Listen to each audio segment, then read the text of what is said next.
यहाँ क्या हुआ?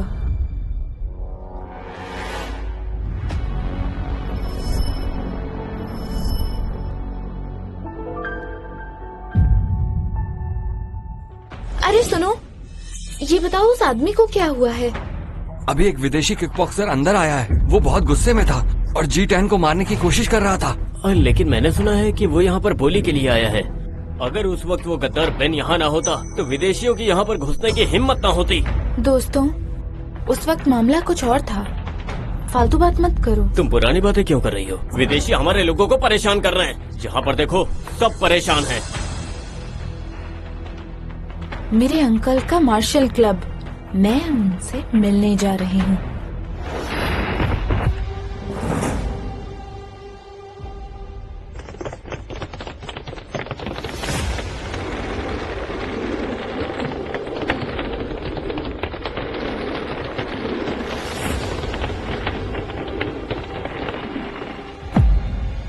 सुना है कि क्वांट मार्शल क्लब लड़ने के लिए तैयार है। हम यहाँ सिर्फ देखने के लिए आए हैं। ये सब वही लोग हैं जो पश्चिमी मार्शल आर्ट्स के उस्ताद हैं। ये यहाँ क्यों आए हैं? तुम बिना वजह लोगों को मार कैसे सकते हो? तुम हमें जानबूझ के उकसा रहे हो। तुम पश्चिमी मार्शल आर्ट्स के मास्टर बिल्कुल बेकार हो। अगर कोई मेरे 3 उस्तादों को हरा दे तो हम यहाँ से खुद ब खुद चले जाएंगे। लेकिन अगर तुम उन्हें नहीं हरा पाए तो तुम अपाहिज बनने के ही लायक हो। तुम किक बॉक्सिंग के नाम पर हमारे मार्शल आर्ट क्लब में घुसना चाहते हो? तुम्हारा यही इरादा है ना? बहुत आसान है।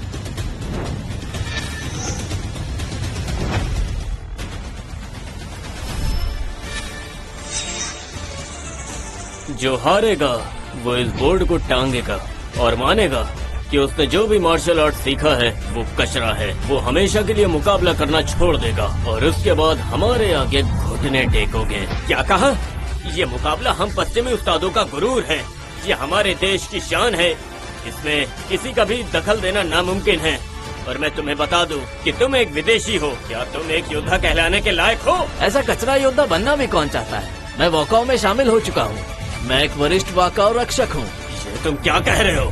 बेवकूफ, मेरी बात सुनो। जब हम एक अजनबी की पहचान से मुकाबला करेंगे और 3 दिन से कम समय में तुम सबको हरा देंगे, तब तुम क्या करोगे? मुझसे लड़ो और अपने जादू टोने का इस्तेमाल करके मुझसे रहम की भीख मांगो। मैं तुम्हारी जान नहीं बख्शूंगा।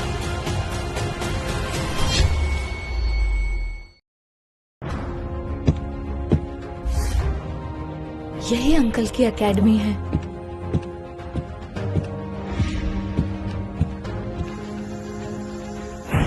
अंकल, वो अभी भी जिंदा है। अंकल ने ही मेरे परिवार को देश से बाहर भेजने में मेरी मदद की थी। अब जब हम इस हालत में हैं, इन विदेशियों को इसकी कीमत चुकानी पड़ेगी। क्या वो हमें यहाँ से निकालने आए हैं? सही कहा। ये विदेशी लोग सच में बहुत बुरे हैं। उन्होंने न सिर्फ हमारे लोगों को डरपोक कहा और ये भी कहा कि वो हमारे मार्शल आर्ट्स को खत्म कर देंगे। वो हमारे ही इलाके में हमसे चालबाजी कर रहे हैं। खुशकिस्मती से छोटे मालिक ने बड़े मालिक को हरा दिया। उन्होंने सरहद पर सैकड़ों विदेशियों को मार गिराया। वही तुम्हें सबक सिखाएंगे। अब जब वो यहाँ पर आ गए हैं तो आ जाओ। कितने साल हो गए, मैंने सोचा नहीं था कि वह इतनी जल्दी बड़ा हो जाएगा। ये हान प्रांत का नंबर 1 ताइक्वांडो मास्टर है, मास्टर हेनरी। तुम सब नीच लोग हो। तुम्हें सिर्फ अपनी उंगलियों का इस्तेमाल करना आता है। तुम उस ताइक्वांडो टी-शर्ट के भी लायक नहीं हो जो मैंने तुम्हें दी थी। हम हान प्रांत के लोग दुनिया के मार्शल आर्ट्स के असली उस्ताद हैं। नीच जाति के लोग। मैं तुमसे नहीं डरता। आ जा। छोटे मालिक, आप सच में बहुत ताकतवर हैं। आपके मुक्के में बहुत दम है। आप में जवाबी हमला करने की हिम्मत है। अफसोस कि आप मास्टर स्मिथ के दुश्मन नहीं हैं। इन 3 चाल में तो नहीं हारोगे। ए लड़की, तुम क्या जानती हो? छोटे मालिक यहाँ के हीरो हैं। वो कैसे हार सकते हैं?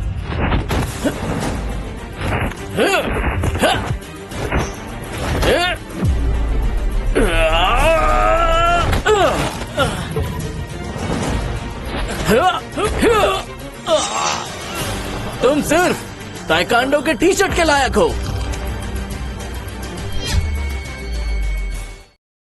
खेल सिर्फ एक खेल है। छोटे मालिक पहले ही हार चुके हैं। तुम उनकी ऐसी बेइज्जती क्यों कर रहे हो?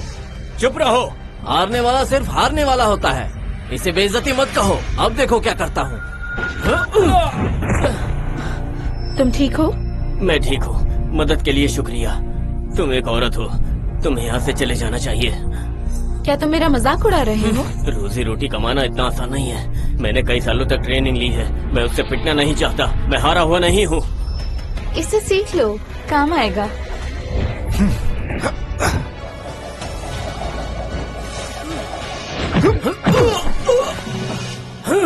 बहुत बढ़िया, मार डालो उसको, मार डालो, हम आपके साथ हैं, मार डालो उसको, बहुत बढ़िया। बुजुर्ग ने अच्छा काम किया।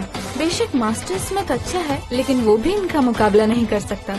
ये सही नहीं है। तुम्हारा झुंड तो सच में धोखेबाजों का झुंड है। तुमने न सिर्फ मेरा बल्कि अपने शागिर्दों का भी मार्शल आर्ट चुराया है, चोर कहीं के। जब मैं मार्शल आर्ट सीख रहा था तो तुम्हारे पूर्वज जानवर हुआ करते थे और तुम यहाँ पर मार्शल आर्ट सिखाने आए हो। मैं मार्शल आर्ट में अच्छा नहीं हूँ, फिर भी आज मैं तुम्हें दिखाऊंगा। तुम्हारी हिम्मत कैसे हुई शागिर्दों का मार्शल आर्ट चुराने की? रुको तुम। हिया, हिया।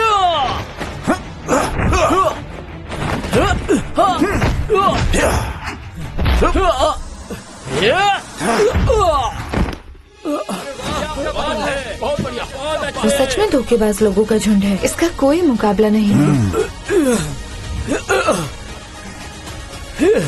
अब मैं सिर्फ आप पर ही भरोसा कर सकता हूँ।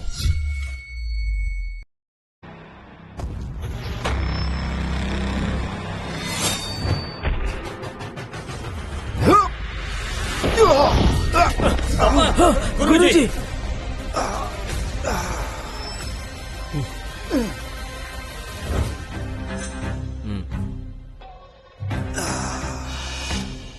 जल्दी दवा ले लीजिए, जल्दी कीजिए।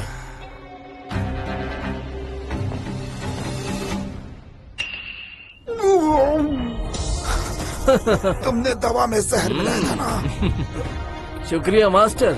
अब जब मार्शल आर्ट्स हॉल तबाह हो गया है और यहाँ के देवता भी हमारे सामने नहीं आए, तो मार्शल आर्ट्स की दुनिया पर हमारे छोटे मालिक रॉबर्ट का ही राज होगा। तुम फिक्र मत करो, हम इसे अच्छे से संभाल लेंगे। ठीक है मास्टर। तो आप आ गए। तुम्हारी समझ अच्छी है। तुम हमारे देश के लिए कुत्ते की तरह वफादार हो। जी हाँ, आपका शुक्रिया। ये क्या किया तुमने? तुम कितने बड़े बेशर्म हो। तुमने अपने ही साथियों को जहर दे दिया। सब उस गद्दार बैन की वजह से हो रहा है। अगर वो ना होता तो ये सब कभी ना होता। हम अपना और इनके तलवे चाट रहे हो। कचरा है ये, बस तुम लोग ही इसे खजाना समझते हो। उस जमाने में इस बैन ने विदेशियों का साथ देने के लिए सैकड़ों मार्शल आर्टिस्ट को जहर देकर मार डाला था। उसके सामने तो मैं कुछ भी नहीं हूँ। बेशरम, कमीने, चोर, तेरी हिम्मत कैसे हुई खुद की तुलना मेरे पिता से करने की? मेरे बेचारे पिता पूरी जिंदगी वफादार और बहादुर रहे, लेकिन उनके अपने देश के लोग उनकी बेइज्जती कर रहे हैं। मेरा बेन परिवार पीढ़ियों से मार्शल आर्ट का वफादार रहा है। ये सब किस लिए? अपनी बकवास बंद करो। उस जमाने में जो कुछ भी हुआ उसके पीछे एक अलग ही कहानी है। तुम्हारे देश का हुनर हमारे देश में कचरे के बराबर है। चुपचाप घुटने टेको और सर झुकाकर मुझसे माफी मांगो। मैं हारा नहीं हूँ, अभी भी लड़ सकता हूँ। हम डरपोक नहीं है। मेरा मार्शल आर्ट दुनिया में सबसे अच्छा है। अपनी हालत तो देखो। अब भी कहोगे कि तुम्हारा हुनर कचरा नहीं है? ये सिर्फ मार्शल आर्ट नहीं है, बल्कि यहाँ के सभी लोग अच्छे से जानते हैं कि ये निकम्मों का झुंड है।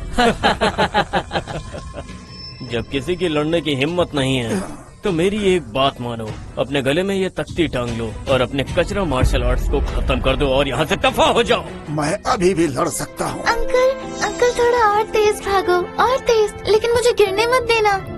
फिक्र मत करो बेटा। हिम्मत तो देखो इस चोर की। इसे तो मैं हमारा इतना महान देश इन चंद शैतानों को क्यों नहीं हरा सकता?